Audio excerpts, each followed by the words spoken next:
ঢাকা মহানগর পুলিশের সাবেক কমিশনার আসাদুজ্জামান মিয়াকে বুধবার রাতে রাজধানীর মহাখালী থেকে গ্রেফতার করেছে র্যাব।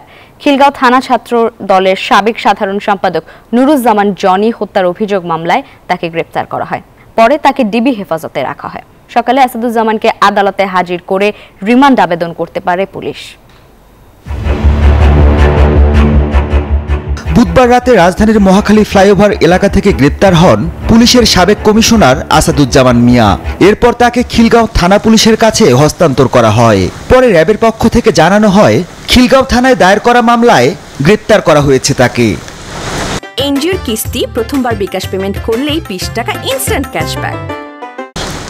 2015 সালে খিলগাঁও থানা ছাত্র দলের সাবেক সাধারণ সম্পাদক নুরুজ্জামান জনিকে পুলিশি হেফাজতে হত্যার অভিযোগে আসাদুজ্জামান মিয়া সহ 13 পুলিশ কর্মকর্তাকে আসামি করে মামলাটি করা হয়। গত জুন মাসে সাবেক পুলিশ কর্মকর্তা আসাদুজ্জামান মিয়ার বিপুল পরিমাণ অবৈধ সম্পদের বিষয়ে গণমাধ্যমে সংবাদ প্রকাশিত হয়। গণ আন্দোলনে আওয়ামী লীগ সরকারের পতনের পর গত 18 আগস্ট অনুসন্ধান শুরুর কথা জানায় দুর্নীতি দমন কমিশন।